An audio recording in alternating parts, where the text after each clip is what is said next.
When the narrative begins, there is a man who is fatigued, reaching out to his buddies and inquiring as to whether the dungeon that they are attempting to construct is not very difficult to do, guy. A voice yells out, said that the reinforcements from the guild were not arriving, and all they needed to do was wait on a moment. Somewhat more time.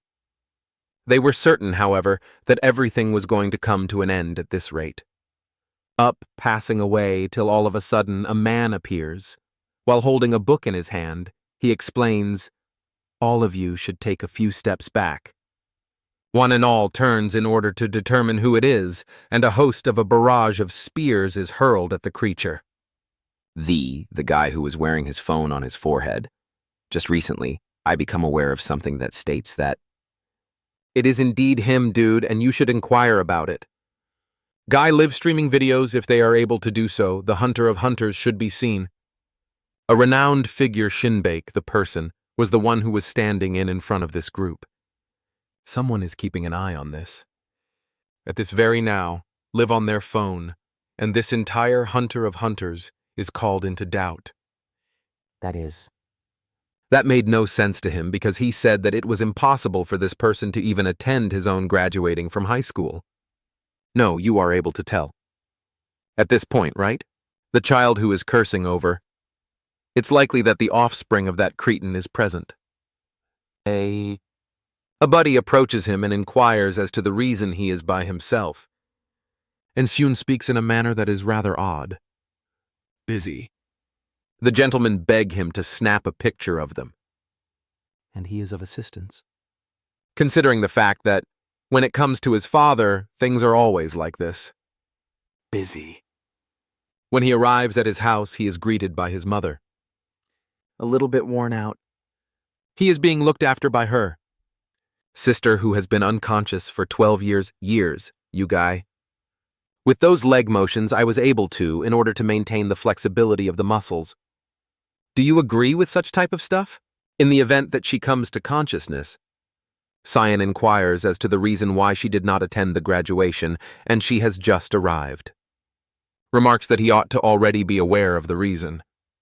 Infuriated, he yells for peace and inquires as to why it is not. It was only a single day that he required.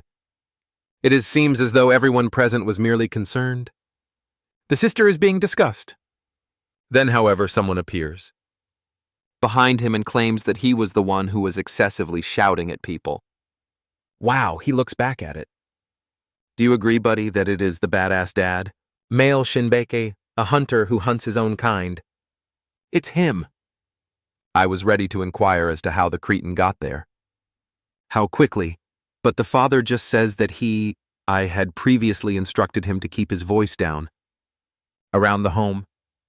On the basis of this, Seyun turns to grin, and the father is curious about where you are. He is leaving. If our son declares that he is going to, at the training hall, the father will declare that he is. It has been repeated to him several times. Due to the fact that, because of the talent he possesses, it is difficult for him to aspire to become a hunter. This would be a huge if he simply gave up on it. That would be good. At this point, without a doubt, young man, that simply made the young man is even more fired up about his training. Today, Truda, who is the coach, makes this statement. It was unusually severe for him to be thus. The two of them positioned shoulder to shoulder until they are locked in. Our son is going to move, and the guy is going to move. To depart from. Wow! A tiny bit of his pulled out. The pinnacle of power is right there, guy. I felt. It was clear that the cretin had no power at all. There is an assault directed against Zhuang and begins to wrap around the blade. But in the first place, within a split second, the individual ruined everything. This poor guy Sean didn't have a clue about anything. In a split second, he was down on the ground. V continued to make fun of him, claiming that it could if those series of events had been successful this time, not quite as feeble as his. Perhaps he would engage in combat. If he didn't attempt to rely on it, it would be better. Authority. In the restaurant, at some point in the future, The coach has stated that he will be responsible for paying for today's meal since he was assaulted and abused. However, Seyun claimed that there is no purpose in making an effort to pay for anyone while he is also financially short. That is all he would have liked for them to continue their training. Joyoung inquires as to the reason he desires to train even more. In addition, an exam for admission to the Hunter Academy was finished. Therefore, all that was left for them to do was await the results of the test. On the other hand, Sun Yoon yells out, "Most of the other contestants had already either possessed several powers or were regressors." What the heck is going on here? A group of individuals, already returned from the future, yet even though they... Can you even explain how that chronology works? Please explain that to us. Sun-yoon is present as well, yelling and claiming that when the rubbish is present due to the capabilities he possesses, it is not feasible for to pursue a career in hunting. Also, if he desired to, in order for his father to congratulate him, it would not be possible to simply relax at home. It's Jong. Examines everything and asserts that all of this is merely evidence that he ought to give up. Already, he has observed that the young man did not even appear to be content in the confines of his own home. As of this moment, if this continues, Suni will have nowhere to go. Revert back to when things become difficult. Over there, as it rains, a reporter is having a conversation, stating that it has been 100 years since the there looked to be creatures. Many decades have passed. From the moment those revolting monsters first appeared, deceiving others by pretending to be human. Say that they are backwards people who should be in this world, yet that is nothing more than a fool's discourse. All of them, and they need to make it quite apparent that this space does not belong to these individuals, the house. What would be preferable is if all of them idiots went back to the hell from whence they had come. While he is delivering that, the person Sunun is just standing there without making any speech, with the ringing of his phone. The communication from, in order to become a hunter at the point in time, it was time for the academy. To add insult to injury, as if no one had been surprised, the idiot hadn't overtaken. Then everyone examines him and notices him, declaring or screaming that this location is where he already was a living horror to live in. A minute and 10 seconds. At a later time, he is simply standing there like a in the rain, the loser. Where it is located. This is his mother phoning, and the phone is ringing. He gives a response that is quite embarrassing, asking not just what it is, but in the following scene, he is coming home afraid and frightened. The physician expresses that it is absurd to watch someone who was awakened after being in a coma for 12 years in a disease that is not quite as severe as it seems. The mother then stops sobbing and moves to another boy and instructs him to greet his sister in the morning. It is without a doubt that this sister who was in a coma during a period of 12 years is going to awaken with as well as the most corrupted power in the entire globe. In the future, he is likely to get even more enraged. At a later point in life, the mother states that the sister is experiencing some little anxiety, so they will be required to maintain a close proximity to a great deal for her to begin to become accustomed to with relation to what. She requested our young man to take although he claims that he has a lot of work to do, shifts as well. Simply because someone has his diploma does not. In other words, he has all of the spare time in the world. It is his sister, according to his mother, although this man is yelling, claiming that he doesn't even remember the last time you spoke to her. It is you, ma'am. The main villain. The cretin does not assist us in any way. Either like him or not. Horrible jerk. Take good care of your sister, to put it mildly. This is what the father tells him. Must keep an eye on what he is saying, but our young man responds by arguing that the person who intends to says, keep an eye on what people say about him. That is not the case. Are deserving of all of this debate. The sibling in question declares that she does not like this, and then begins, I am crying. The mother seeks to console the young lady. What's more, our young man merely stands there like an after uttering a lot of nonsense, such a fool. Following that, he began spending at least once every day. The patient spent 3 full days in the hospital. It is her. Our son came to the realization that his mother desired him, To move closer and closer together. but the manner in which a sideways glance was being given to him by the sister, we were able to discern that our son was not really into it. That is, Outside, he is struggling with his exhaustion. Chains up. At least the bastard, as is usually the case, remained resolute in their training, even continuing to after being rejected, coming to terms with the fact that there is no difference that this training would make. Just at that very time, he walks into the room and there is no one in the bed. In the backyard, his sister is now seated on a bench. As soon as he comes, he raises his voice to beg for her. He is shocked and yells out loud. His question is, what is she doing there? Informs her that she can't just vanish without a trace the same way.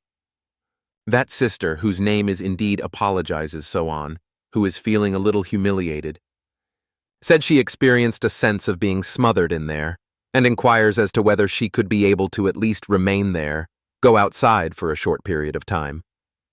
He appears to be a little disturbed, but claims that it is okay. Now, while he is seated next to her, he is mucking around to his mobile device. All of a sudden, the sister inquires as to whether or not he despises her in any way. It causes him to become a little confused and asks why. And she believes that he gives off an intimidating vibe, and that more than ever before, he reminds them of their father. Be more adorable. According to our young man, the most recent, at the time that they spoke, he was 5 years old. Also, he has no recollection of who he was in the past. How it was back then. According to Stogan, she does not, nor do I recall either of them. They were the parents. Elderly. All of the siblings underwent a transition. Even going to school was impossible for her. As for some, she had the impression that she was by herself for this planet. With our son in the back of the in your heart, right guys? Additionally, it has a solitary quality. For all that. Next, he inquires about what rubbish that she is uttering. He was owned by her. There was a father for mom. How could she possibly be oneself? To add insult to injury, she was able to always try to pick up new pals. To put it simply, the fact that she was unable to attend school does not. She would be by herself for all of eternity. That caused her to a young man who believes that attending Hunter Academy was not the only way to achieve fame and fortune. Who hunts?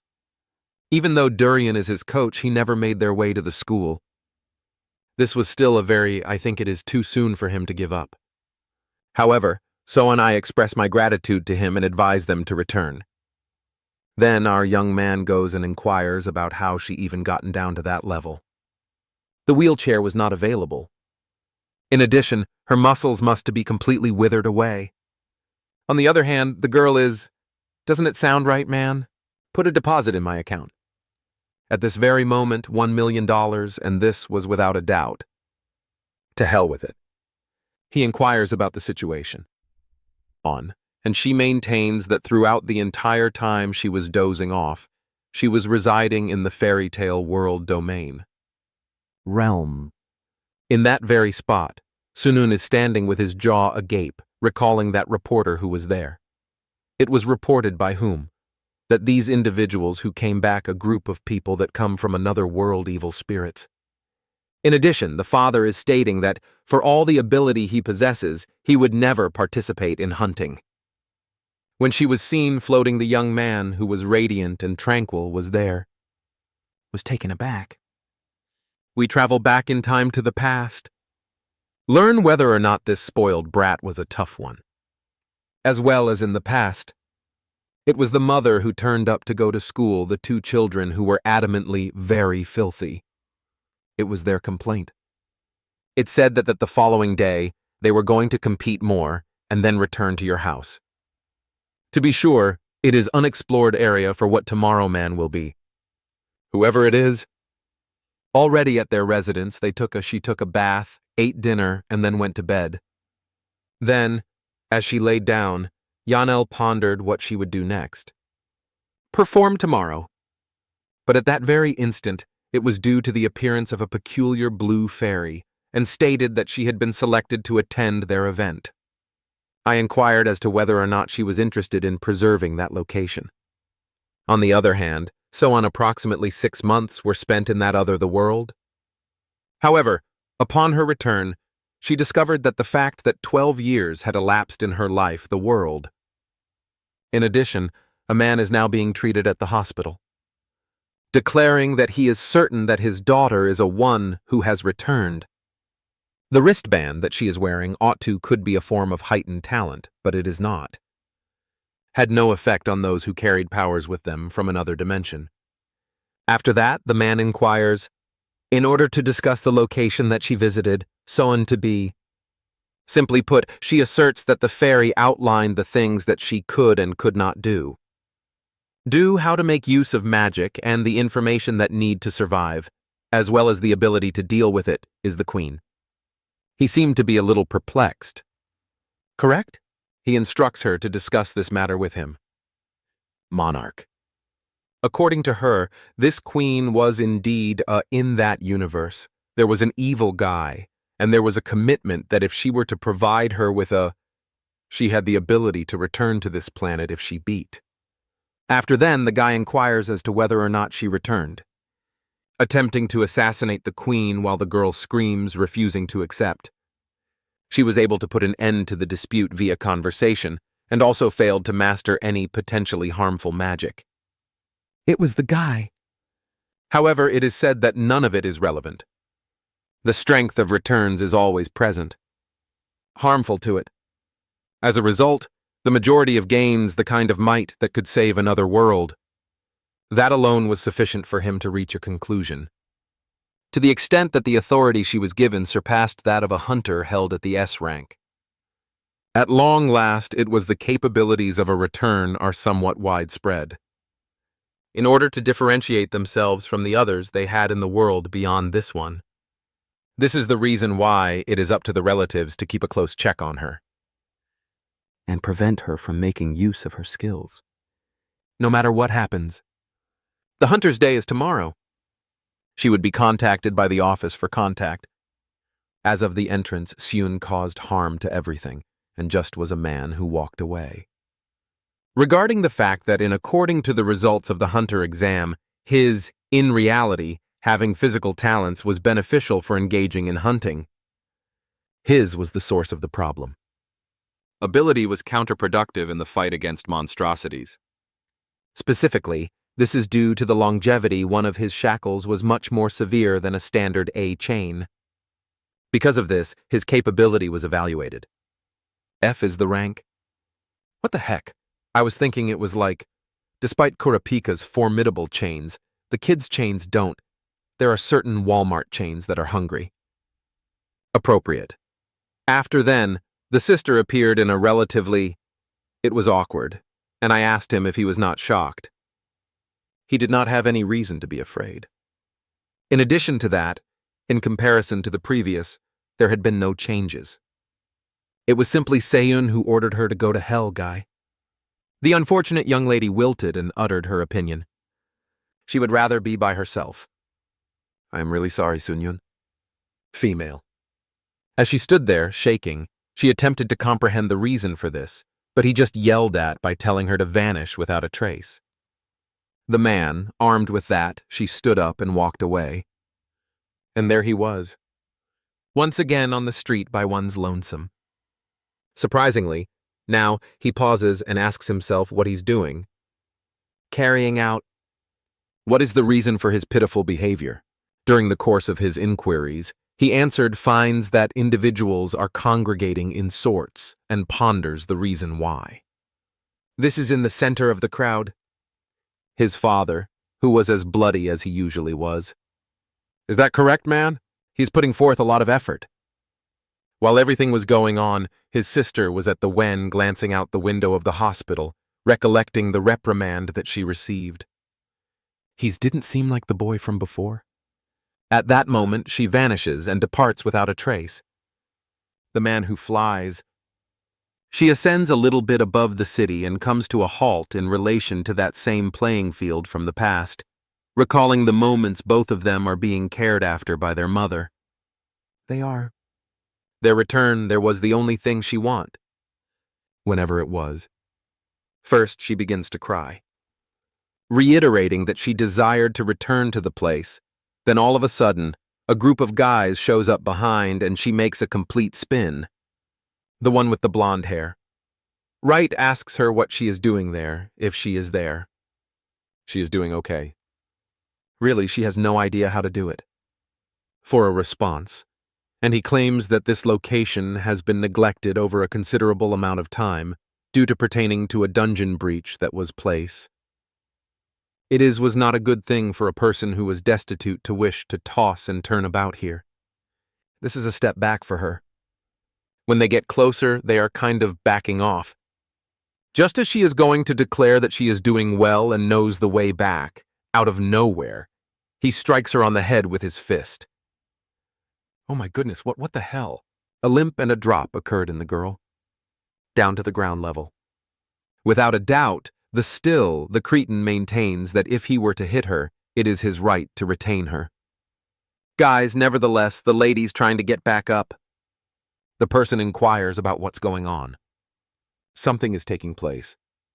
In what way was that spoiled brat rising to your feet? And judging by the state of affairs, taking that hit is something that she is not happy about. It is the head. The group of pals inquire as to whether the individual has no idea how to use a bat, even if he were to use one. It was impossible to blow her mind off. Who is this guy? Argues that it is not logically sound. It is the bats without a spot. He struck with a lot of force. While this is going on, Soon is probably wondering why, in such manner, he struck her. It is the individual who, again, bringing it closer, stating that perhaps this way will not be inferior.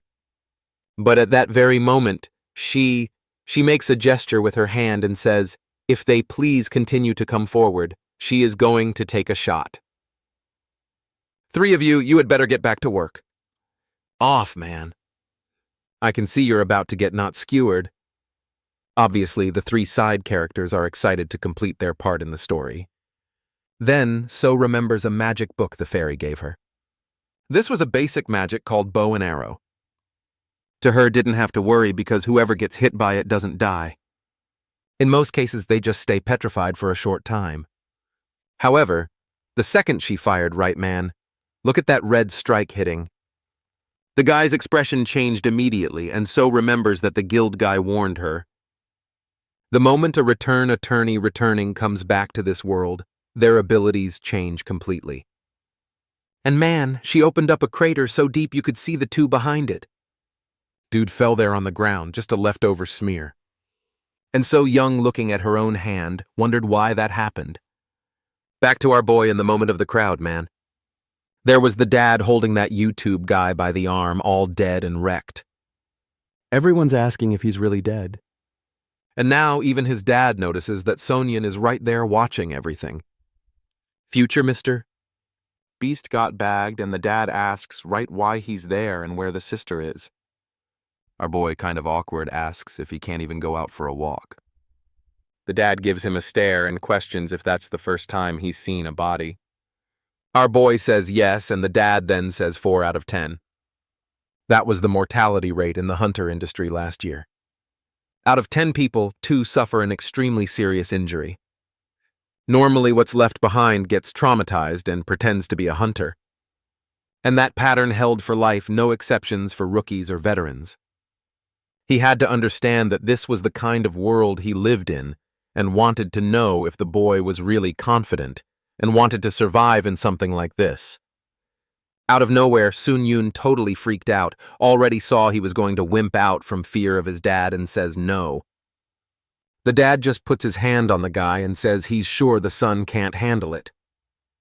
That's why the boy's all messed up too. Cursed family already outside the hospital looking in. He says it was always like this. He really doesn't have any ability and he's trying to deny reality or reject that he's weak. remembering when he used to watch his dad with all those hunters and their swag, probably all dead. He didn't even know anymore what he wanted to do.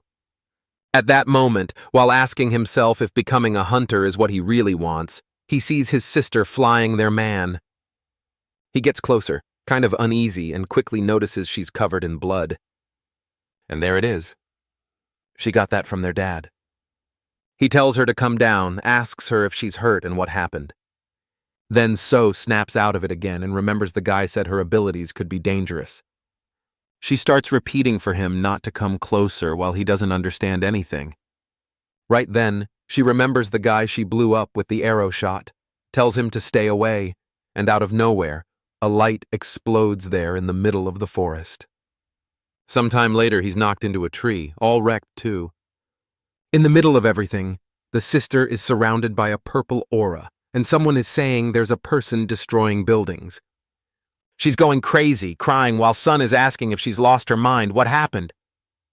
The poor girl is repeating to herself that she wants to stop this, but at the same time saying she doesn't want to stop and totally losing it.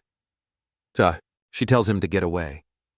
Trees are being cut down, firing off slashes everywhere. Man, for real. Now I understand why that reporter said these returns came from hell. They really do. The worst part is that Sun knew that using powers indiscriminately in the street would make her get executed. What was he going to do? He could try to stop her, alert their dad, but the police would arrive way faster than he could. That's when he thinks of something and asks himself if there's nothing he can do. But looking at himself, he knows, man, he doesn't stand a chance against her. The best thing he could really do was run. In the end, none of this was his fault. But suddenly he seems to see a little kid there staring at him while his sister keeps going crazy saying she doesn't want to do this. When she opens her eyes, man, she sees him running toward her with those tired chains, dodging everything, yelling, asking if she could hear him, and telling her to calm down. At that moment, our boy remembers what his dad said right about the hunter mortality rate, man. He's not even officially a hunter yet and already risking his life. But at the same time, he came to the conclusion that risking your life is what a hunter does. Then he yells, telling her she needs to calm down and break free from that confusion. Soon starts to wonder why he was going so far for her. She wasn't the same person he used to know. The fairy suddenly takes her hand and asks what the problem is. She was the heroine who had saved their world, but soon answers no. In that other world, she was only physically an adult. She didn't have any friends and was dangerous. She had barely arrived and already killed a bunch of people, and everyone hated her.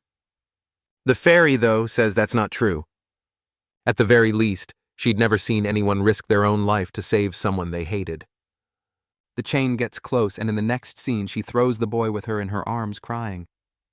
Problem is the police are surrounding the place, right, man, so things won't go smoothly for him. Our boy sees himself as a little kid all happy and says that at least he managed to do that. Another dude shows up and asks his friend if she saw what that kid did. With that, the incident was handled by the police. They made sure nothing reached the news, but the obvious result is right, man. Soan ended up in jail. The guard shows up and says visiting hours have started. While being led down the hallway, she remembers how much her mom cried as soon as she found out she'd be arrested. The guy opens the door, and she thinks it'll be her mom, but who's their man? It's her dad. She sits there all slouched, tries to explain things, but he interrupts and says he's there to get her out of that place. That woman with glasses who came and spoke with her has the power to read people's memories. She was able to see in the memories that she was attacked first and used her power to defend herself. By law, that act of using force was justified. So obviously, she couldn't be imprisoned for it. Since Soyan's only from the fairy world, she doesn't get any of this justified action, use of force, legal stuff, right? But the dad explains. Basically, it means she's not guilty, and that's why she'll be released. Awkwardly, she tries to say she killed someone, but the dad says the person she shot didn't die. There are tons of users who can recover from any kind of wound, so he's probably fine by now. Man, healers in this world are buffed, huh? The guy was okay, fine then. but So is just crying, saying she feels relieved. The dad says nothing. And then the glasses woman asks if they're done talking.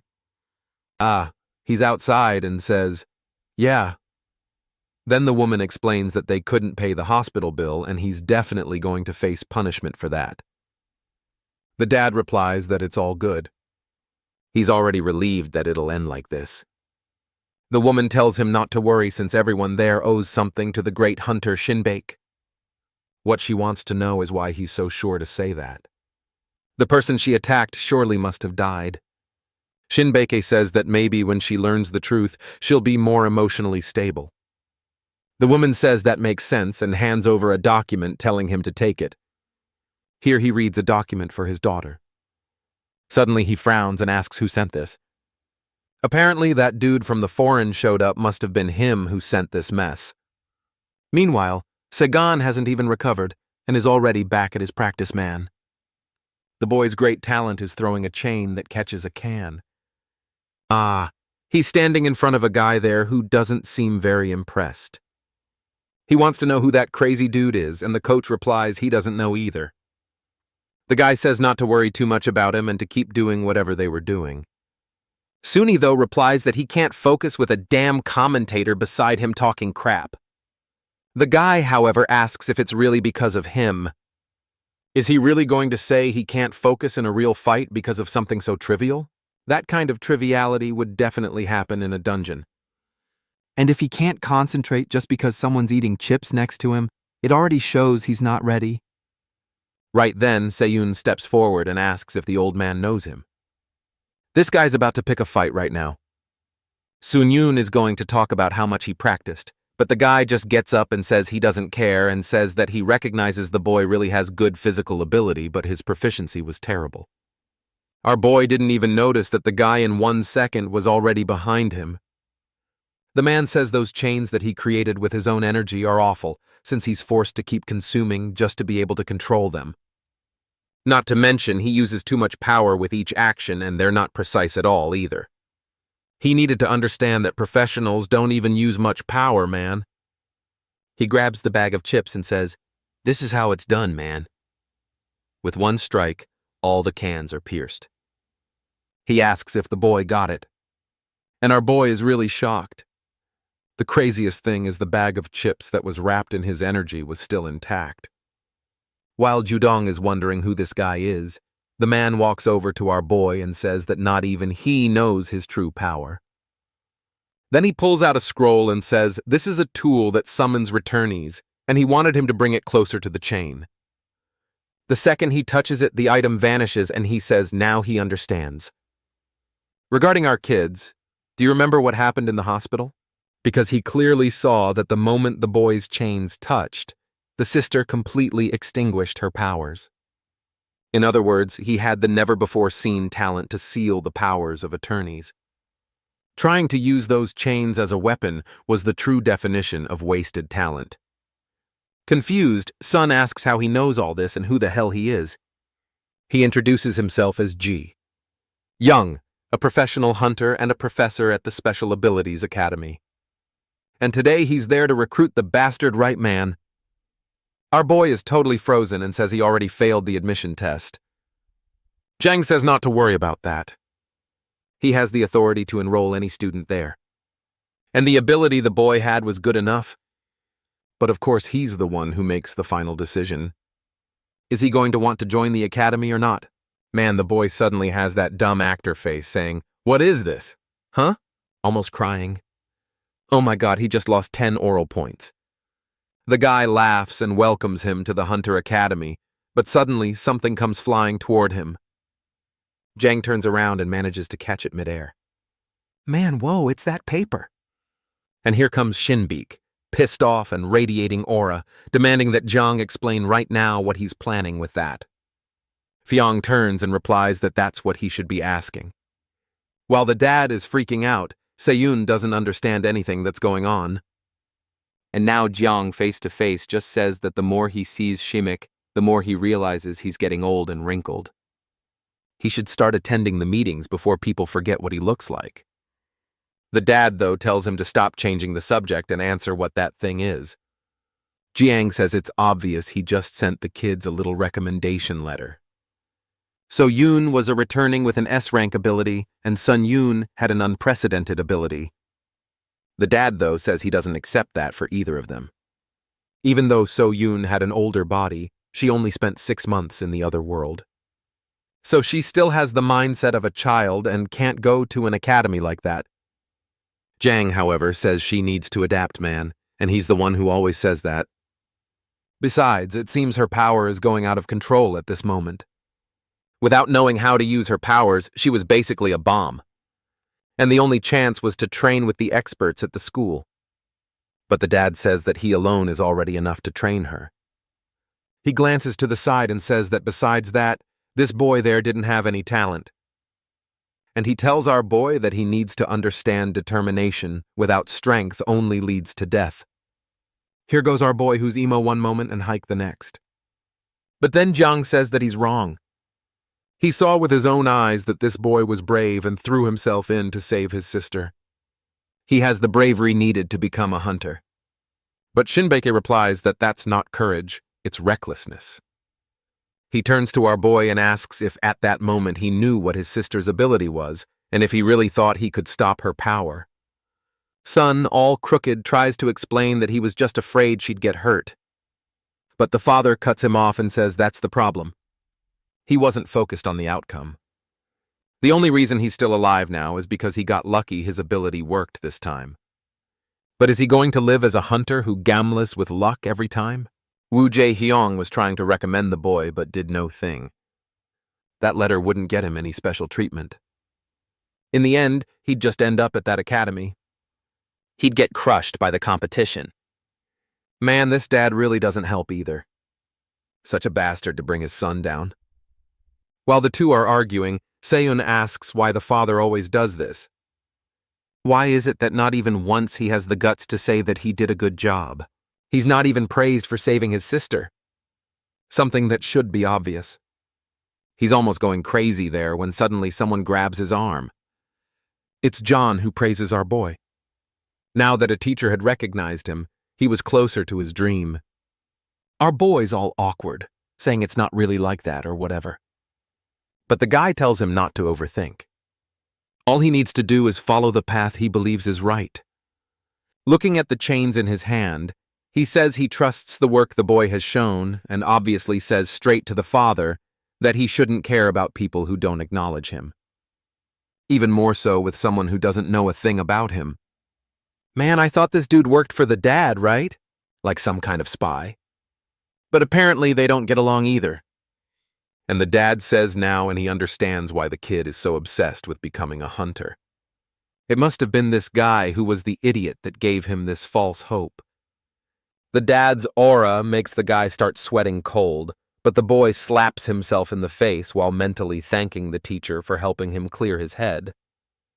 Then he says that at first he really just wanted to be like his dad. He wanted to be acknowledged and prove that he could win. He only thought about pathetic things like that. But that day in the hospital, things were completely different. And now, if he was ready, man, he was going to become a hunter, even if it meant having to fight against his father. But Shinbik turns and says he knew. Words alone weren't enough for him to understand things. Man puts his hand on the boy's shoulder, leans in close to his ear, and tells him to go ahead and try. Then our boy even flinches, and the dad says that soon enough he's going to realize he wasn't born to walk this path he's trying to follow. The father would give him 1 year to enter the student council. If he couldn't even do that, he would be forcibly brought back home. Jiang tries to say something, but the dad just tells him to shut up and warns that Suni better protect his sister. Her powers weren't stable at all, and like it or not, the only option was to send the boy along. He better make sure she lives peacefully at school. And just like the first condition, if anything happens, he'll be brought back immediately. He asks if the boy understands, and of course he says yes, right? That one listens to his father. With that, the guy lets him go and walks away. The three are left there looking like fools, saying they really thought they were going to die. Already out on the street, Jung calls for him, asking if he didn't go too far, saying the boy would have to make it into the student council. He should know that only the strongest could get into that position. Him being rank F and still in the first year, it would be impossible.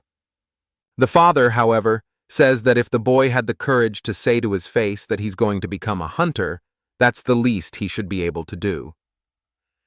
The friend keeps insisting, and then Shinbeke says he never wanted to bring anyone down this path. But remembering that our boy said he wanted to be like him, he turns and says that in the end, he ended up dragging him along anyway. Back at the hospital, Soon is looking at the admission letter and is all happy. With that, the month of February came to an end. And there's our boy practicing with his tired chains. March came with a sudden change. Man, that was the boat for the students of the Hunter Academy. And now it was departing, guys. Next chapter. What was that about him saying he must be lying? There were still people there. The whole place is burning down. Looks like it's the dad, right? With the hand that killed everyone. And our boy yells, saying, "A hunter shouldn't act like that." Suddenly, he wakes up in bed. White hair. I don't think that was the protagonist. Who's this guy? I'm not even going to try guessing too much, right? We'll find out soon enough. The one with glasses asks if he's okay, right? Because it looked like he was yelling in his dream. He says yes. And then the dude says he must be the new student since it's the first time he's seen him there.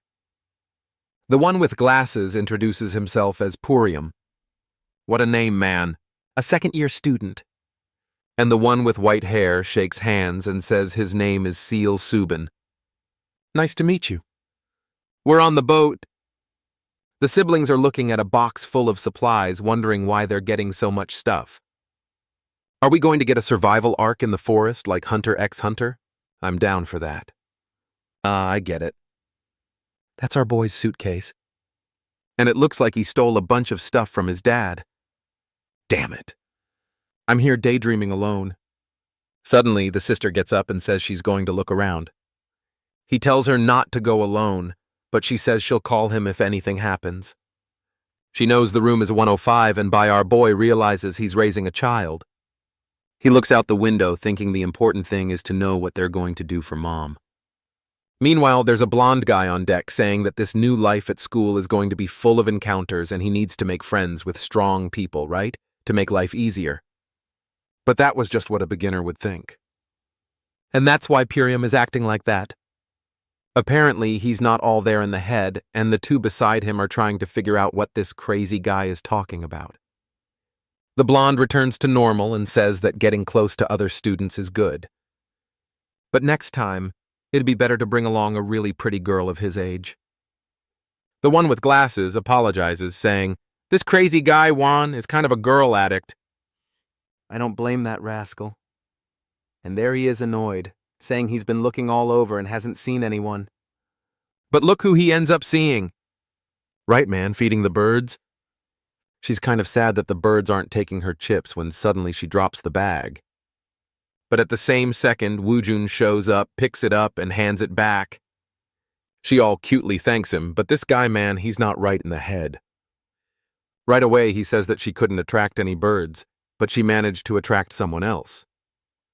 She's a bit confused, while her friend wonders if it's okay to let this lunatic keep acting like that. Purium replies that since she's not running away, it's a revolution.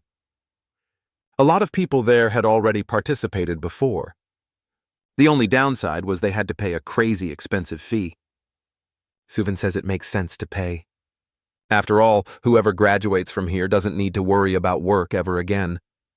But remembering that hunter who burned everything, he says not everyone deserves that qualification. Purium glances over and wonders where Woojun was going with the girl. He says it's best to follow since that guy's not right in the head. And there they go, man. Next scene, already in the room, she brought the guy to meet our boy, or actually brought him to report him, 'cause right then she says our boy should forget it. This guy was following her. He was asking if she had a boyfriend and even touched her. Next second, from outside, the friends see the fool getting kicked out of the room. He tells our boy that they could talk a bit, but Sonyan already goes to beat him up. The one with glasses comes to help while Subin is just sitting there like, what happened? Looks like next scene. Our boy explained that she had been asleep for 12 years, and right then the guys start apologizing to the fans saying they didn't know about that. Our boy says it's okay and apologizes for hitting them out of nowhere. Then the guy with glasses says that he and Subin must be the same age. And the guy greets our boy, who, being all handsome like that, doesn't really care to greet back. A while later outside, Purium asks if he's in the hunter department, and he says yes. The guy wants to know if there's any hunter he's a fan of or that he likes. Our boy says that personally no. His father was a hunter, so he was a bit influenced. Then the guy remembers that his name is Jai Sun-yoon and asks if by any chance he knows Shinbaka. And yeah, man, just as we imagined, Subin's eyes are already wide open. He remembers the bastard the moment our boy says, "Yeah, that's my dad." The fool freezes while the others are shocked, asking if he's not lying, saying they're fans and all that. But Subin remembers very well who Jai Shinake is. And now he's just sitting there, not even knowing how to process it, man. Right in front of him was the son of that person. Purium says that his dad is a role model. When he was younger and dreamed of becoming a hunter, he always looked up to him for inspiration.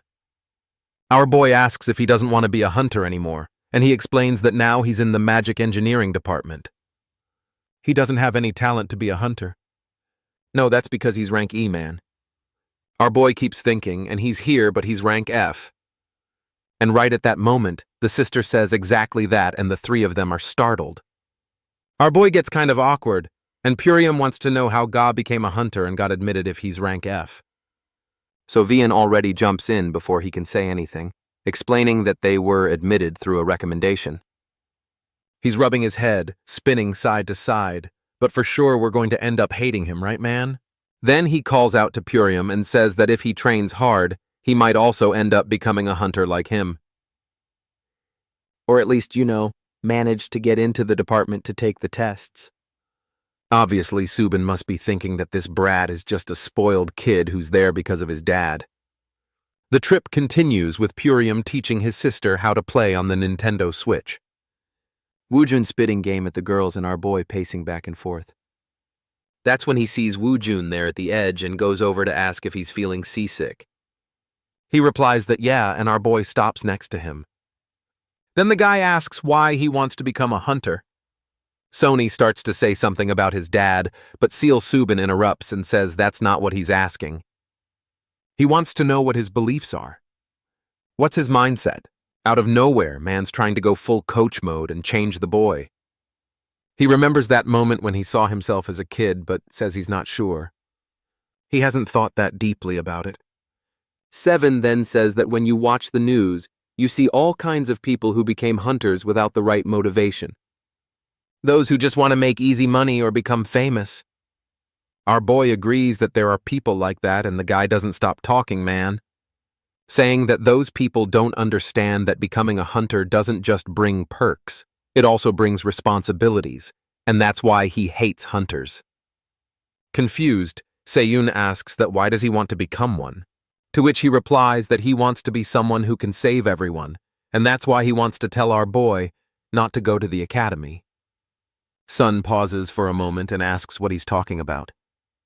Subin says it's ridiculous that he told Purium he could become a hunter even as rank E. The moment a person awakens, that's it. Their rank is set and it never changes.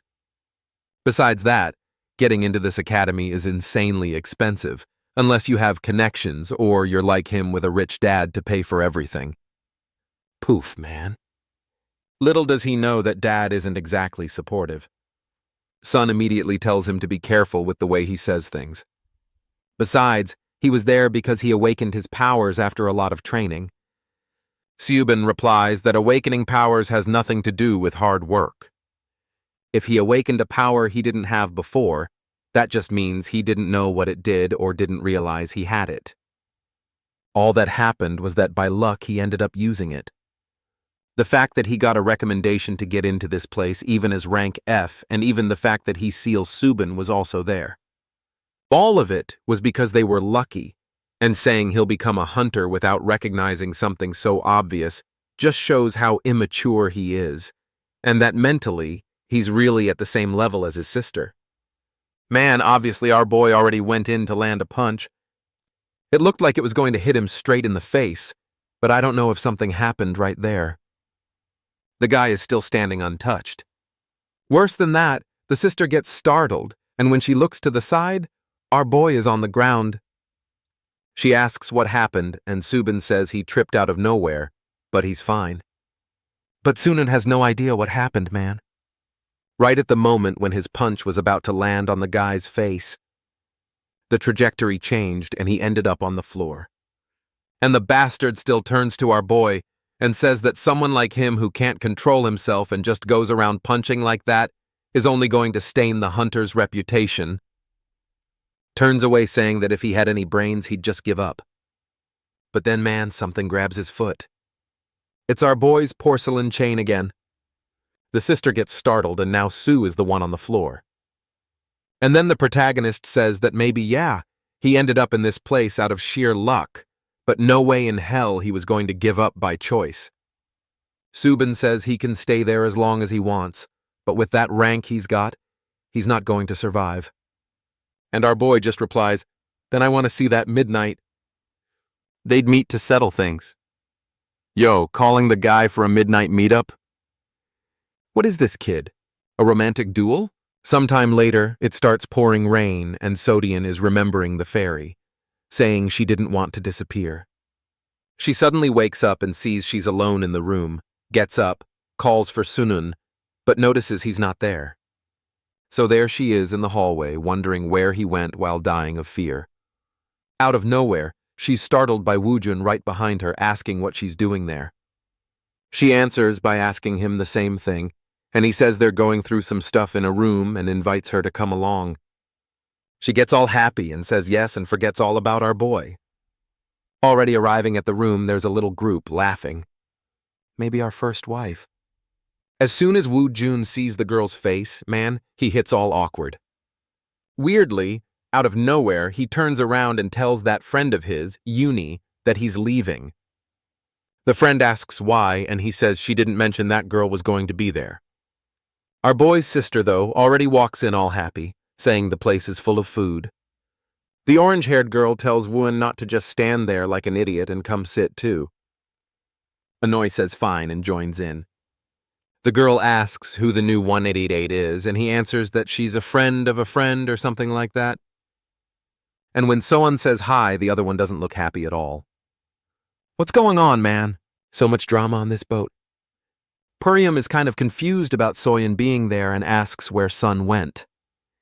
She says she has no idea. When she woke up, he wasn't there. And of course, Purium also notices Subin wasn't in the room. Plus, the interaction between them seemed kind of weird. Maybe something was going on between those two. At that exact moment, the two are facing each other. And our boy wants to know why the other guy has a raincoat on. Subin says, obviously, because it's raining. But how's he going to fight while holding an umbrella? Our boy says that's the best way to keep the water off his body. The two stare each other down, both wondering if the other is an idiot. Right then, both of them also begin activating their powers, and Suban says that the power he has is the spirit of water. It was raining and they were surrounded by the sea. In a place like that, his power was amplified, and if he lost control, our boy could end up dying. But Seyun just throws the umbrella aside and asks, wasn't it him who wanted to start this? In the same second, the guy says, all right then. The spirit of water starts flying towards Seyun and fires off a blast, a laser man. He dodges, which surprises the guy, then activates the chain and throws it in his direction. The dude says, that's impressive. But of course, the chain is easily destroyed. For Nefrank, it wasn't bad. It was just weird that the chain was weaker than a real one. Shun's already in shock, man. The bastard had two spirits. I'm just here to say that with what he's using, he's not going to accomplish anything. The resistance was so low it couldn't even be used to attack or defend. Now there's our boy doing flips, dodging everything. The only thing he's got left. Once again, He pulls the chain, launches another attack, but the thing shatters against the wall, and the bastard even asks if that's the only useless tactic he's got. He should have realized by now that he hasn't taken a single step since this started. It's time he understood why he doesn't belong in this place.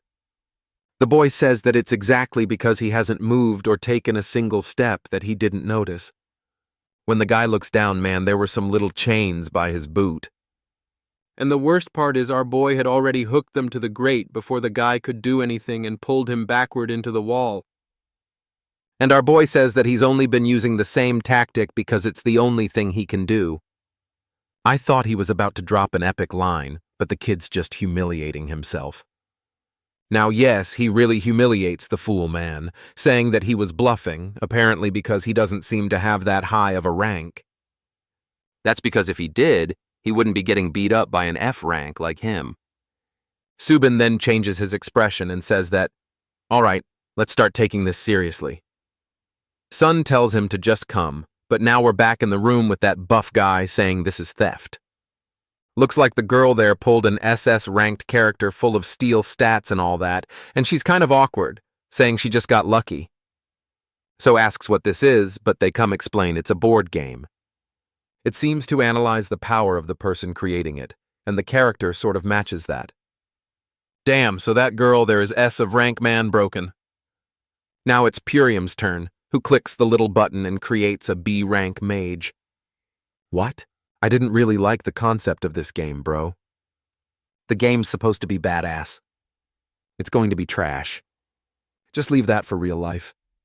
But Purium is explaining that the same tech used in this game is the one he uses in the training equipment. Woman, he handed it to So and told her to test it out.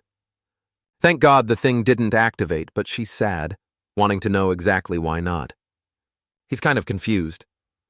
The blonde guy has no idea either, and the orange-haired girl says maybe she's too weak or doesn't have enough power. When suddenly the device says that Player 5's ability couldn't be analyzed, and it was estimated that she might be a regressor. The game was explicit, man, with the girl being tortured. Everyone gets shocked, and she receives a random secret class. Everyone gets excited, saying they're jealous that this is insane. Juan then turns and asks if this is really true. Then he remembers that Jiang told her she had to keep it secret at all costs that she was a returner. She asked why, and he explained that most regressors come with a bunch of problems, like her, for example, who simply lost 12 years of her life, and that's why they have a hard time fitting into society and end up committing all sorts of crimes and are looked down on. That's why many are considered walking disasters. With a reputation like that, it's better that no one even knows or she'll end up being judged. Back in the game, she's all awkward trying to explain and all, but Wu Jun just tells her to spit it out already and stop stalling. He wants to hear her story. He seems excited, wanting to know about the other world and what happened there. She gets the Dragon Slayer class while everyone's curious to know more about her, even though the others are excited. She obviously should be hiding it, right? But poor thing's a kid, weak-minded and already getting all excited, right? Because no one's scared of her. The brown-haired girl says they don't care about that. And at that moment, she gets all excited and says, okay, she's got to tell them. Of course, the orange-haired one probably doesn't like this one bit, right, man? And right away says she heard that most regressors face countless creatures and opponents. By any chance had she already killed someone? Right then, Son remembers the guy whose chest she blew a hole through. But just when it's getting interesting again, we're back at the court with Subin saying, it's a shame because even though his techniques and strategy were good, none of that was enough since he ended up on the floor. And with that, he must have realized that sometimes the easy power some people get is stronger than everyone else's hard work. That's why many give up on their dreams because of a low rank. While others, man, already showing the sister, get abilities out of nowhere and become untouchable. That's how the world was. Be it power, family, connections, even abilities. There was a clear limit to what someone could achieve with just both power.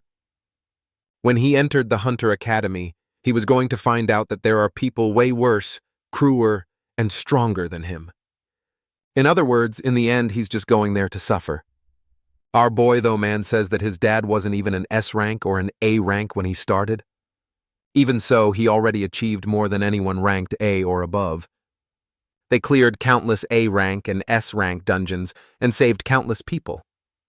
Everything he did was basically through pure effort. He might be an F rank, but he wasn't going to give up that easily.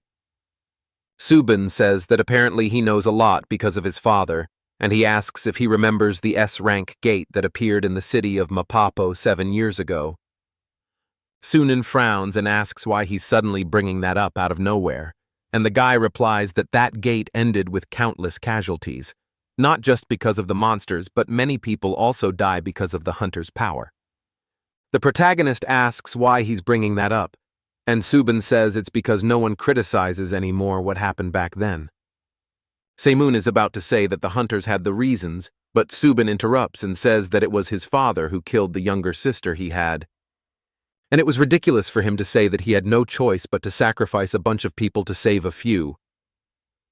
A hunter should protect everyone. Once again, he asks what Seal Subin is trying to do. While he's going through all this and what kind of hunter he wants to become. While all of this is happening, there's someone peculiar listening from the side. And of course, now we're back right at the moment when the orange-haired girl asked if she had already killed someone. No one could say anything. And obviously so got all awkward. She kind of got tangled up in her words and suddenly stood up saying she was going to the bathroom. She put her hand on her chest, looking a little embarrassed, and ran off. The fool laughed, and then Purium asked Midori why she brought that up out of nowhere.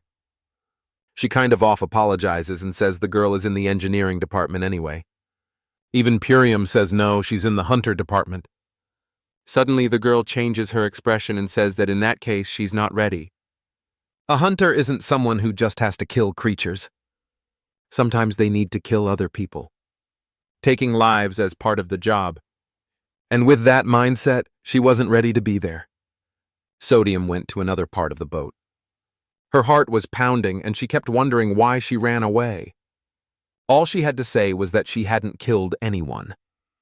But just thinking about that moment when she used that arrow made her heart race. She still feels like she doesn't deserve to be there.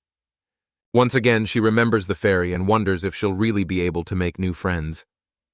That's when someone appears beside her. It's that girl who was there in the game, too, saying hi and introducing herself as Modan. She asks that she wants to go back and play there in the room, but So just says no. The girl says that's a shame because it's the first time she's seen someone get a secret class. So apologizes but says she's not sure if she wants to participate. Thinking about what she went through made her scared. Maud says she understands how she feels. She awakened late when she was already in high school. The problem is that it happened while she was in the middle of class. She lost control and most of her friends got seriously hurt. But even so, she believed in herself, and she wasn't going to let anyone intimidate her, especially because she regained control and managed to survive that. All she has to do is try hard so something like that doesn't happen again. Then, So remembers when she spoke to San, who is the Fairy of Dreams, and asks if there wasn't a crying stone there before and how it moved. The fairy explains that she just talked to it and the stone went away. Yeah, it really was a crying stone, and now it makes sense. And the fairy explains that she shared her pain with a stone, and with that it felt better and left, because that stone, the clouds of people, all shared the same tears, and that's how many friendships were formed. So smiled and said she was right. All she has to do is try. While they were thinking about heading back to the room, an attack happens and grabs their attention. They follow it and of course end up right in the middle of the protagonist's fight. At the moment when Subin was talking about the Mappo incident 7 years ago, Samian replied that no one blamed the father because he wasn't at fault back then. He had his reasons and it was necessary. Right when the guy shouted that his sister died and his father was a murderer, So was startled and hid, trying to understand what they were talking about. She only clearly heard that 7 years ago her father had killed Subin's sister. Then the guy asked why Seiyun wanted to become a hunter. The protagonist responds that he already knows Subin wants to be a hunter who saves everyone. But he, on the other hand, never even thought about what kind of hunter he wants to become. And he knows that a lot of people on this boat think the same way he does. But regardless of whether he had a goal or not, if he was taking it seriously and giving it his best, that's what mattered in the end. But that just makes Subin even angrier, who says that they're completely different from each other. He went in again, but our boy managed to dodge, grab his stomach, and throw him to the ground. This Suban guy isn't right in the head either, man. Out of nowhere, he starts screaming. A laser shoots up from him, tearing through the clouds. Then one of the spirits comes right up to our boy's face and sends him to the ground. But he notices something strange. The spirits were starting to disappear, and once again Seyun comes back, man, but now lands a hit right in the middle of his face. That's when he realizes that out of nowhere someone had placed a power seal on his arm. For sure it was when our boy went in and grabbed him by the stomach. Right. What he can't understand is why a mere student had something like that. Obviously, right? The bastard stole everything from his dad. And then our boy says that in the end he's still getting beat up a lot. Angry, Subin comes at him again while his sister is wondering what they're going to do. Then someone appears next to the two of them, asking what's going on. In the middle of the fight, Subin was wondering what's up with this person who has such a meaningless goal, taking things so seriously. He says that regardless of the goal, what mattered was what he did. That was completely wrong. They were not the same at all. Then Subin remembers the day of that dance when he woke up in a desert in the middle of nowhere. Man, around him were countless bodies of a bunch of dead and buried people. That day he ran endlessly through the ruins, wondering why that happened to him. What kind of coincidence made him deserve that hell? The ground was soaked in blood, but the stars were shining like never before. He stumbles, crashes to the ground, and wonders why no one helped him in that tragedy. If they were hunters, they should have helped everyone there. Then he sees an illusion of himself older, saying that he would become the person he needed, someone who would save everyone. And now he's remembering Sun saying that they're the same. But he was sure that if that wasn't true, then they were completely different. That's because he always wondered why hunters with the best powers always only use them for selfish desires. He then tells Seyong that he needed to take all of this more seriously. Sunyong, though, just replies that learning responsibility and why he wants to be a hunter is the reason he's there. They stare at each other for a moment when suddenly they both hear something to the side and look. A really weird guy had fired a shot into the air, and our boy asks who he is. We see a bit earlier that it was Purium who had arrived, man, asking what the two were doing and why they didn't just stop already. He comments that they could get hurt, and just then Sodian remembers the guy she killed. Earl, calm down now. But she's calm, saying it was best to stop them right away. Pyam asks how, and she says, just stop the two of them, man. Just get in the way, and they'll stop. But the guy says that a fight between skilled people is like jumping into a shootout. Then Soon imagines that if she jumps into the middle of the fight, it could end up activating her powers, which would be even worse. The kid then looks at her and tells her to stay there, that he'll handle it. The weapon he pulls is a magical tool, the ad, and that's how he fired the shot and made it go off. All this drama just for this kid to fire a shot into the air and try to give both of them a moral lesson. Luckily, right after that, Zhang shows up from behind and asks if he really fired a weapon. As far as he remembers, magical tools aren't allowed in the academy or on the boat, so the three of them would have to go through discipline.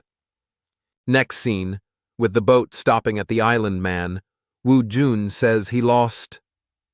Even he, who's considered one of the worst students, hadn't gotten a disciplinary penalty before arriving at the school. Suda is apologizing to Purium, who says it's fine, but in the end, it was his fault for firing the weapon.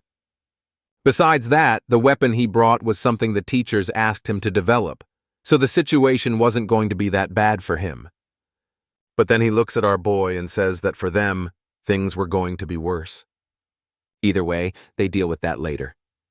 It was time to head to the dorms.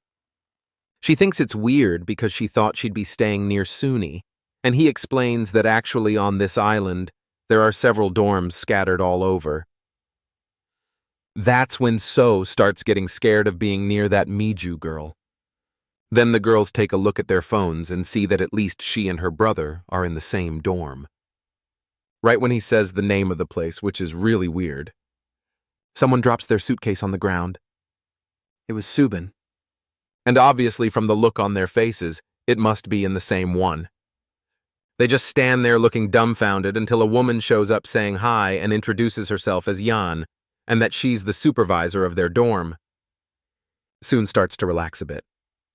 At least that strange girl isn't with her. And Modan says that apparently they're together again, so it's going to be great. Considering she's with her brother and her only friend, she's sure the semester is starting off well. Then we see about 100 years ago in a chaotic era when monsters devour people and users of evil abilities roam the world freely. That's when a man had the idea to create an educational center for ability users. After some years and avoiding the eyes of the authorities, he created a small school by himself on an isolated island. Sometime later, it became known as the Hunter School. In that place, nationality, age, or education did matter. As long as you had an ability and were awakened, you could be part of it. Ah man, don't give us that fake marketing. We already know that if someone sucks, you kick them out. Even though the island seems small, the big difference with the school is that the whole island was the school man. Not only did it have quality materials and really good training areas, but also a vast amount of information. The infrastructure there was as advanced as a big city. And what made that possible was that every hunter who dreamed of becoming strong saw that place as the sanctuary of education. And that's when Sodium was arriving, who had no idea of the prestige of the place and thought she was just arriving at some ordinary school. She's getting ready, and our boy shows up telling her that the entrance ceremony was about to begin. And so the first semester of the first year begins. Man, I've got a weird feeling because this story already blew a guy up in half and now everything's super calm. You know, I'm sensing danger and chaos coming. Day of the ceremony in a dorm room. Our boy's there saying that she finally arrived. It's Soen and he wants to know where the other person is. Modin explains that Subin was still getting ready to go to the thing, and man, the boy's a bit off, right? Who needs to get ready for a ceremony? She says it's obvious he needs to get ready, especially because he's this year's freshman representative. And then there's Sububin, man, swearing in the name of 2,625 new students that they would follow all the school's rules. Our boy wonders how the guy who got disciplined before even arriving on the island was now the representative. But he's forced to admit that if he's the rep, then at the very least, he must have one of the best talents. That water cannon he saw shoot up into the sky showed that he had the ability to deal as much damage as an A rank. But what if they hadn't fought on the boat while it was raining? Or if he hadn't also prepared that power seal and thing? He knows that if Suman had gone all out from the start, his chances of winning would have been way lower. But the thing is, like his dad said, he doesn't just have to survive. He has to get into the student council. He didn't have time to be happy just because he got admitted. Classes were starting right after the ceremony, and he imagines that since it's a hunter school, he's going to be able to learn a lot of cool stuff. That's when Young shows up, the supervisor, and says that Soon has to head back to the dorm. Now, she explains that her class is going to be different because she hasn't even finished elementary school. And Jan says that for the first few days of school, while the others are attending morning classes, she'll be studying to pass the equivalency test. She asks what that is, and the woman says it's just the basics, man. She has to study Korean math, English, social studies, science, and all that stuff. Obviously, the poor girl already hated it because she thought she was there to use powers, man. But she's already in the car, and off she goes. Sometime later, it's our boy's first class. The first thing Safati was going to study was hunter ethics. Strangely, everyone's got this little red thing in their ear, and Sububin is wondering where the teacher is if class starts in 1 minute. Obviously must be one of those punctual types, man. The second it hits noon, the door opens. Someone with hair comes in, everyone looks and sees the guys on a kind of hoverboard, man.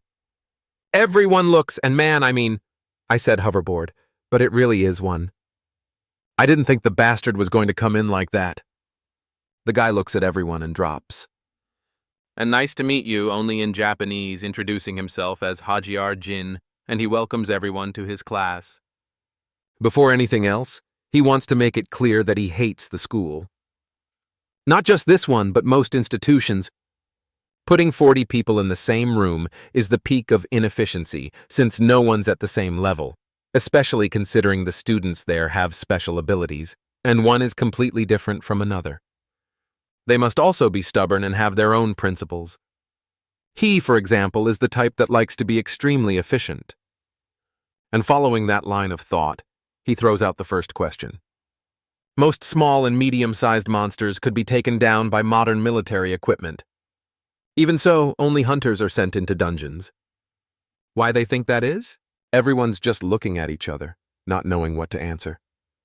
And he says it's simply because of the economy. He says it's because weapons and tanks are extremely expensive, and there's a chance that the profit made from magic stones won't even cover the cost.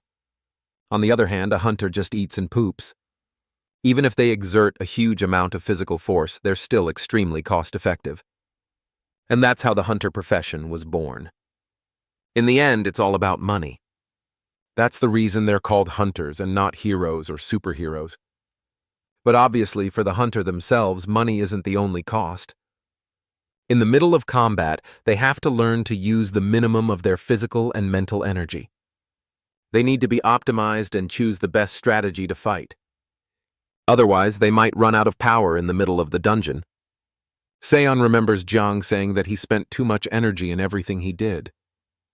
And the teacher says there's nothing more common and more stupid than dying of exhaustion in battle. In other words, efficiency was the #1 quality a hunter needed. He calls on a kid up front who's already startled, man. Asks who his ability is, and he replies that he's a construction sorcerer. That's just like our boy, man. Never even heard of that. The professor wants to know the range of the ability, and he says 100 mirrors max. Then the professor asks if he can decompose ores and things like that in a physical structure. The guy hesitates a second before answering, and the professor immediately hits him with several questions, wanting to know how many kilos he can handle at once, how fast he can manipulate things, and what materials he works with best. Then hits him with it. Says if he doesn't know any of that, he's a failure. He doesn't even know himself, let alone imagine understanding the enemy. With the amount of information he has, it's impossible for him to build a strategy in battle. Sunyun's just watching, thinking that the poor guy didn't even do anything and already got wrecked. Then Hajiara looks at him and calls the curly-haired boy. Our boy asks seriously, and the guy says yes. Tells him to go ahead and say his category. Our boy stays quiet, and the guy wants to know why. I'll twist it up there, man. He says he doesn't know about that category stuff. Then the professor is shocked, man. Like a kid not knowing what math is in the hunter world. Even Subin is shocked that he really doesn't know anything at all. Then the kid beside him starts going off asking if he's lost his mind. Why is he saying he doesn't even know his own category when that day on the boat he was acting all full of himself? Seiyun says that was the first time he ever heard about that construction sorcerer stuff. Sabin's staring wide-eyed, asking if he really doesn't know anything, and he just walks off saying to forget it and that he should just focus on learning. Apparently he thought about teaching the kid, but gave up real quick. He's there in the middle of everyone staring, thinking there's something weird about this place. But look at the advantage that sneaky guy has. Right, man. He already went to talk with Zhang. The guy said he was busy, but our boy, right, asked for a bit of help. Already sitting down, he explains that everyone's talking like, that stuff about classes and whatever is extremely essential. He finds it strange, though, because he's already read a bunch of books, files on the internet and all that, but he doesn't know anything about this. Jig leans back and says the internet and books aren't going to help him in this case. Then he leans in and asks if he can ask something. Did he at least have an ability user license? A little awkward, Seon says, "Not yet." And right away the guy jolts, asking how that's even possible. Even if he didn't want to become a hunter, an ability user has to have one. Our girl explains that he was never able to get one since kids and teenagers need parental permission. Right away, gang understood, right, man? It was the fault of that bastard Shimbek who did everything to stop him from becoming a hunter. He then explains that at least his sister, who's a returner, has to have a license. But whoa, she's all confused, asking a license for what? Jan apparently got a call from Jang, right? And is just finding this out now, too. At that moment, he closes his phone and our boy says it's fine. When he becomes an adult, he'll get one. But the guy says he's screwed if that's the case. Also, he wants to know how the kid's been training if he doesn't know anything. Shun says he always trained physically with Jang, but Jurian always said he couldn't teach much about the boy's ability because it was too complex and he had no idea what it was about. But Jang says that wasn't the case. For sure, he didn't do it not because he didn't know, but because he couldn't. Our boy, confused, asks why. And the guy says that when you register, you have to sign a special license, and it basically creates a pact. That pact is what ensures that any hunter with a license informs others about abilities. That connection links all the hunter's energy. So it's something impossible to break. That's why the information going around in the media or on the internet is just the tip of the iceberg. Besides that, most of the info is actually fake just to confuse everyone. Sun, confused, asks why there's so much restriction on this control. And obviously Jang says it's because abilities are extremely dangerous by nature. Even the most insignificant ability user could kill countless people depending on how they use it. And the problem is that an ability is invisible. You can't just take it out of someone's hand like a gun. That makes deaths caused by them even harder to trace or understand. If everyone learned this power easily, public safety would go back about 100 years when there was death everywhere. Our boy is just scratching his head. He had never heard anything about all this. And gee, young man is just like me. Realizing this kid is amazing and went through hell because of that damned father who didn't teach him anything and made sure he had no chance. Even so, the boy impressed him. He had well-trained instincts, and it was bizarre that he'd gotten this far under such unfavorable conditions. Now he's happy because he's sure the kid does have talent. He then tells the boy that at least there's good news. Even without a license, students of this academy will get the necessary qualification. He hands him a blue cube and says it's called Blue Cube. The name fits. And this gave access to the exclusive information network for hunters. It was for him now. He was going to send him a message later, and he should study the sites he organized as much as possible. Seam stands up and the guy just tells him not to let anyone know he doesn't know anything. This being the most prestigious school in the hunter world, certain elitism when it comes to abilities, and he doesn't want him screwing up his chances of joining the student council right from the start. But right, man, he already knows he messed up, but says he'll be careful. Meanwhile, Soan also received a cube, but that one's red. The girl tells her to give it a press. The thing opens up, and with that, she's confirmed as a student. A little window pops up there, and the woman says it's just like ChatGPT. Just ask anything about hunters and it'll answer. She's shocked, and the thing is going to tell her everything, and the cube says yes. Just ask and it'll speak.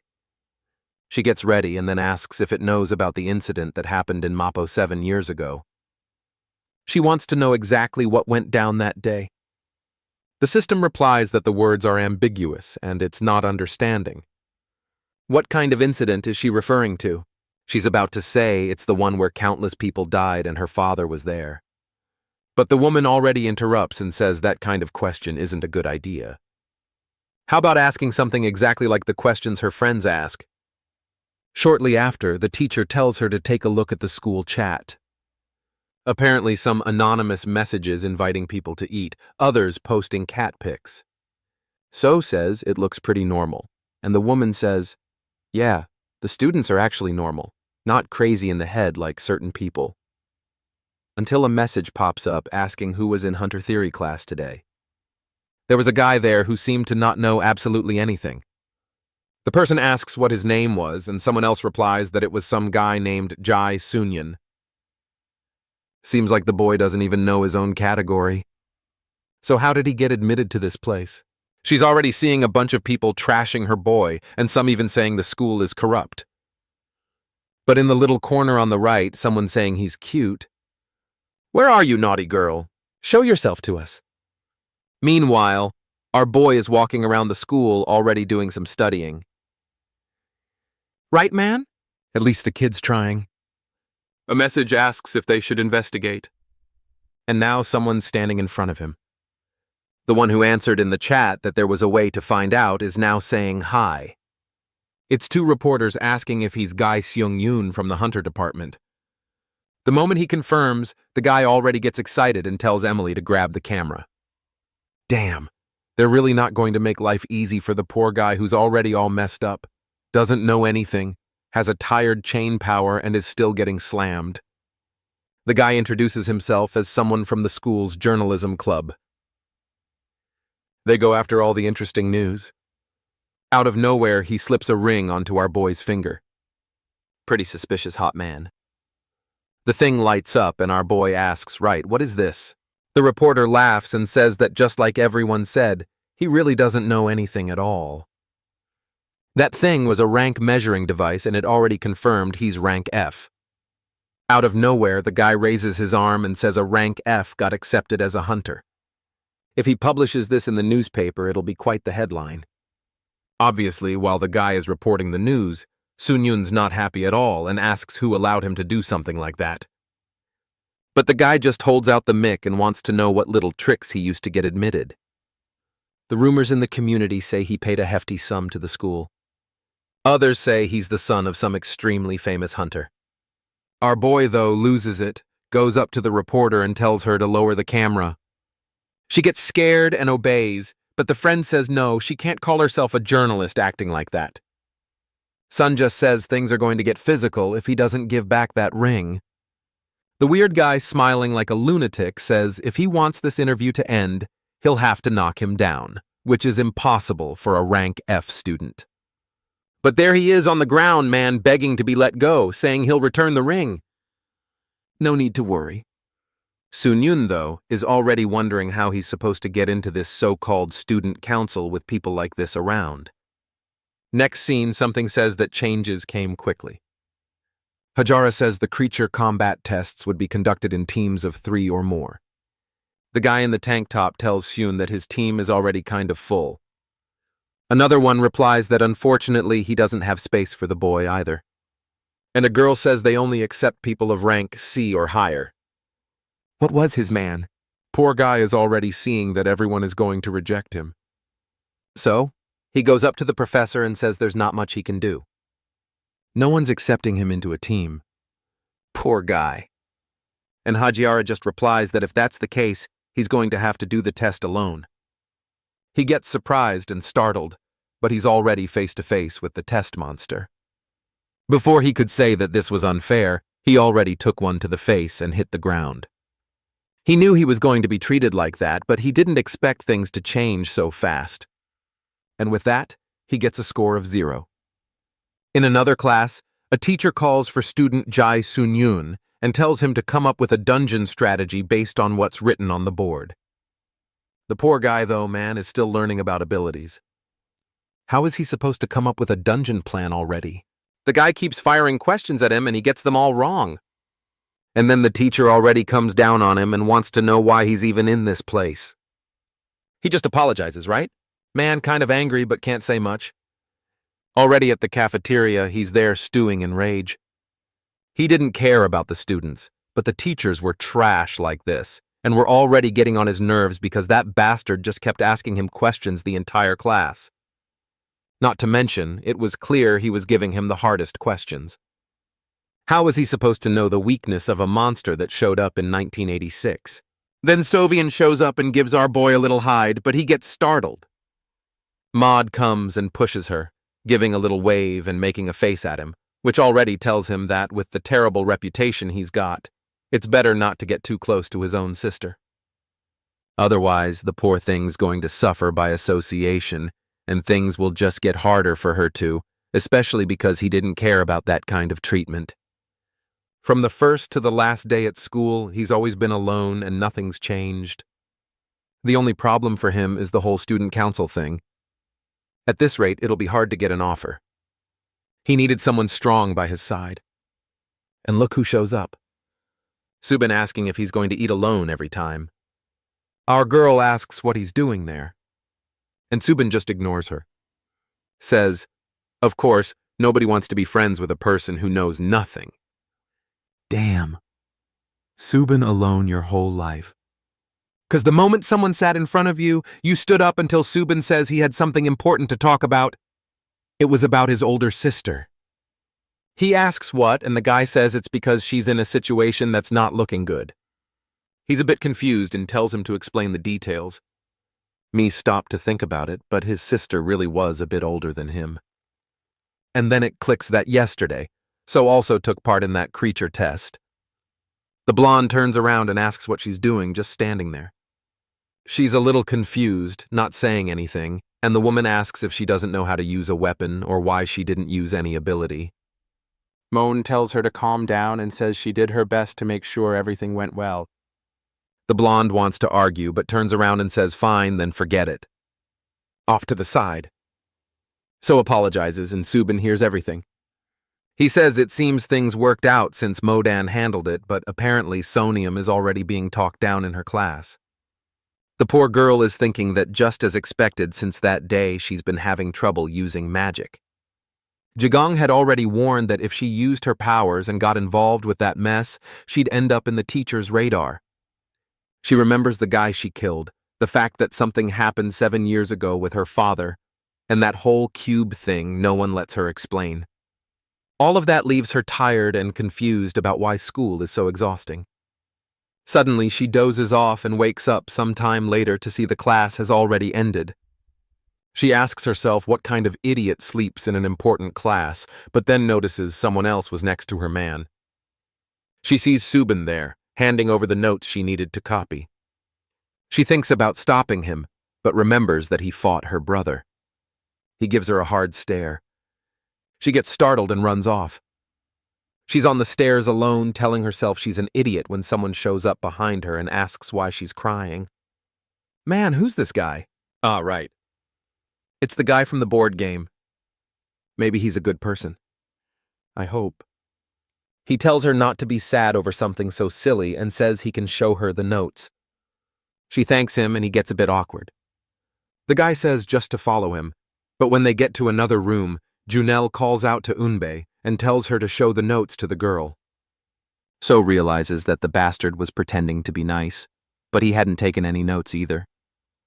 The girl, a little embarrassed, says that he warned last time it would be the last time, but he's doing it again.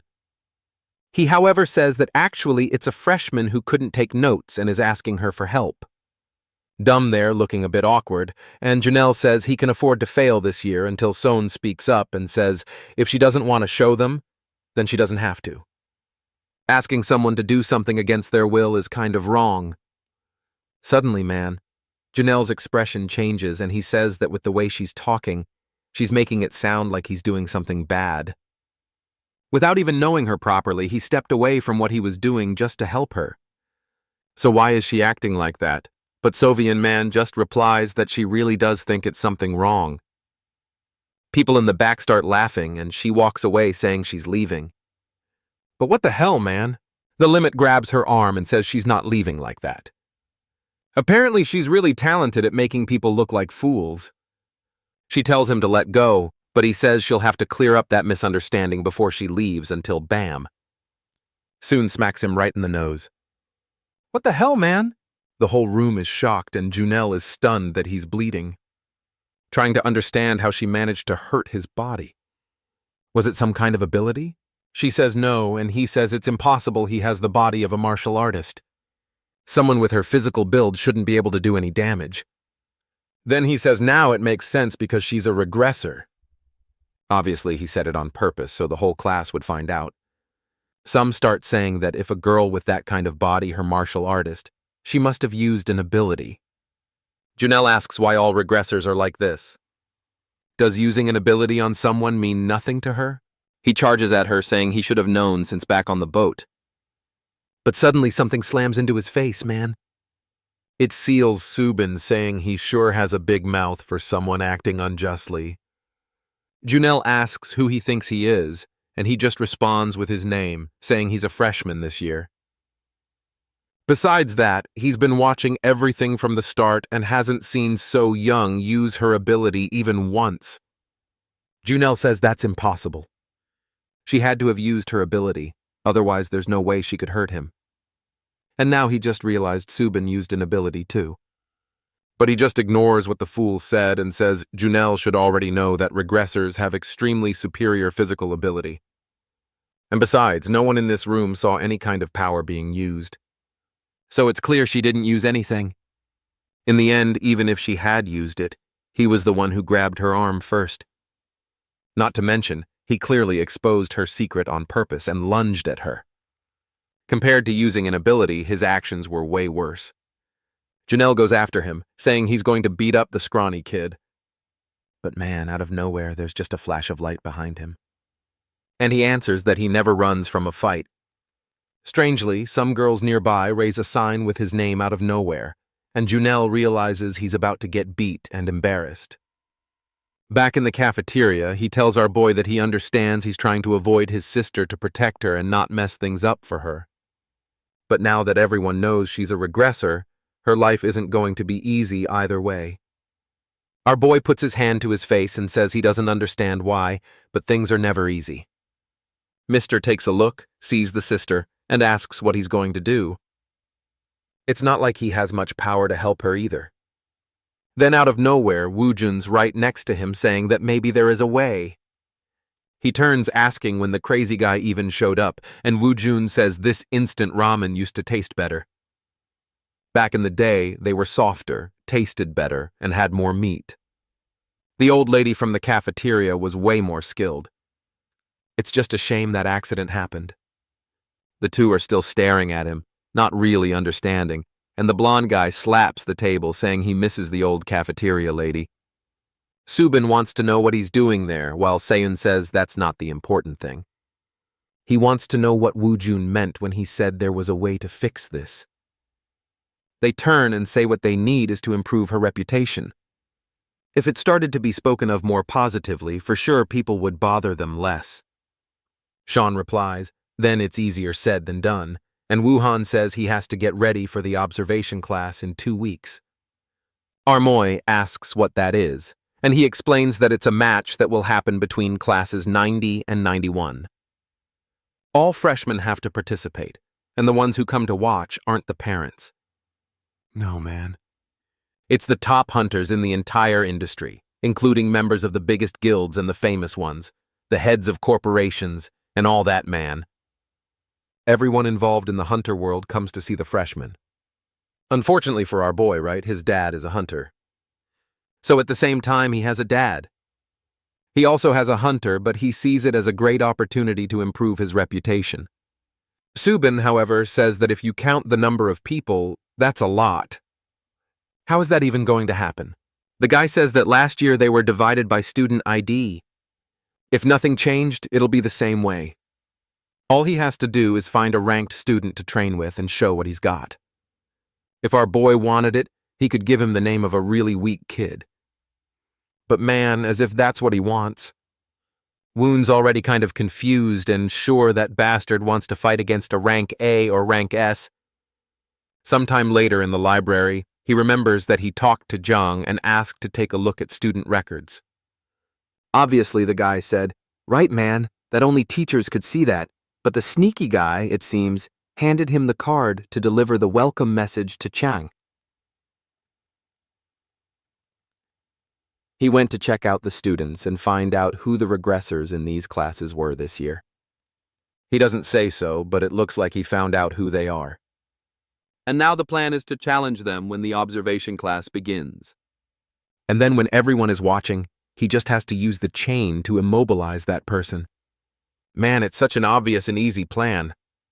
No doubt it's going to go wrong. Scene changed to another dorm where Junel is slamming the table saying that damn Soon made him look like a fool. Miju wants to know what he's going to do. He says the perfect chance is at the observation class. He's going to show that kid who's boss. Miju laughs and says she's not too confident that the guy who ended up with a bloody nose from a slap is going to win, but she agreed with him that it's really easy to hate that Sodian and asks if he wants her to take care of it for him. Journal asks if she thinks she'll win, and she says, yes, definitely.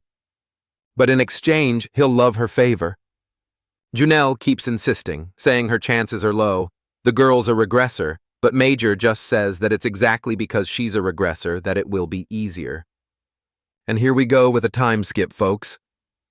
It's already 2 weeks later and our boy is ready. He opens the door, and damn, ma'am, there's an entire arena packed, my dude. And the sneaky guy says it's time to prove himself. Meanwhile, So Yum is there in class, saying she couldn't do anything again. Apparently, it was about using a pencil to cut up some little blocks. I didn't really get it. Then Jigon calls her and asks her to come with him for a bit. Right after, he says he's taking her to where the observation class is happening, but they're kind of in the middle of nowhere, and she asks if there really is a class here. He says yes and tells her to just go through that door. There were several paths leading down to the underground of Area 13. While going down, he asks if she's ever been underground before, and she says no. Then he says that back in the day, the school used to be a big secret, so most of the buildings weren't on the surface. They were underground. As she starts going down, man, she sees the place as a massive city. She asks why they have a secret base, and he says it's where the most dangerous and important things are kept. Incredible items and magical tools that could bring chaos and destruction. There were even terrifying creatures that have been captured for research. Besides that, there are secret places that not even he and a teacher have any idea what they're about. She, however, is just looking at the city and making little flowers with her breath. Right outside the elevator, he asks how school life has been lately and if she's having any trouble. She says it's still hard to make friends, but at least she has Modan. Not to mention Purium and Wooing are nice to her, too. She's not sure. She thinks he's a good person. Aside from those, though, the rest of the school avoids her, and she figures it's because of the issue with that guy, Junelle. She got nervous when he came at her because she was scared she'd get hit and end up triggering that power. She gun-paths her head and tells her to relax. Regardless of the danger it might cause, she could count on him and her brother to stop the power. What happened last time definitely wouldn't happen again. The door opens and there we are inside the arena. Manhwa comes up to greet them, saying he's exactly 1 minute and 42 seconds late, but Jiang just ignores it and says now he'll explain what this class is about. As previously announced, this would be an observation class. The seniors and juniors will form teams and fight in 10-minute matches. And the reason this is happening underground is because of this arena built by Matto Engineering. Little button click raises a barrier. Aang explains that they'll be given equipment and some training clones will be created. Any damage they take will be transferred to the training clone. He lands a punch in Hajara's stomach, but it's the clone that takes the hit to the stomach. That just means in this match they can do whatever they want and use all the power they got without worrying. Right then, Hitsuru understands what he meant about her not needing to worry too much either. The professor tells them to relax. It's supposed to be interpreted as seniors giving some lessons to juniors. Obviously, Subin and our protagonist man knew that didn't make any sense at all. I glanced to the side and all the hunters there were staring at them like they wanted to eat them alive. Those guys were all from the corporation's man, and it looks like there's this Shinzong girl from Estrella Roa and someone from U.J. They're extremely important guilds along with these other corporation guys and so on. There's a whole bunch of them, like 4 big names. If I say them all now and you'll forget, so when they do something important, I'll tell you. Looks like the nerdy glasses guy thinks it's kind of pointless to waste time on these kids. But the guy, the older one on the left, his name is Kongho, says it must be his first time at one of these observation classes. He might be thinking this is going to be a friendly match, but all the students must have realized already. Everyone sees this as a chance to show off their abilities to countless guilds. In other words, what they're doing here is scouting for talent. So it'd be good to pay close attention and not miss anything. Otherwise, those bastards from J are going to snatch up the gems. Walking around, Woo Jun is chilled so far, wondering who his opponent's going to be. He's looking in our boy's direction, saying he's the tastiest. But actually, he's looking at the girl behind him carrying a sword. And Sunan went up to her and challenged her to a duel man. Everyone was shocked, and the girl looked kind of confused. But our boy's got a bad reputation, and people around are already mocking him, asking if dogs just like getting beaten up. The girl just turns around without saying a word and walks away. Man, Steuben and everyone else is asking if he's lost his mind. He had to know that girl was a regressor. But for our boy, that was the biggest advantage. As long as his chains worked like a sealing weapon, he had a chance to win. Ween comes over and compliments him, saying he must have an ace up his sleeve to be this confident, but agrees it was a good pick since she's the weakest of all the regressors. Sion asks why, and he says that for some reason she doesn't use any ability. Seems like she only fights with magical weapons and sealed her own powers at the end of last year. In the end, he was going to be fighting against a regressor that doesn't use any regressor abilities. It was the perfect chance for a like on this video that helps Mamoru make more juicy content for his viewers. Activate the cheeky little bell and I'm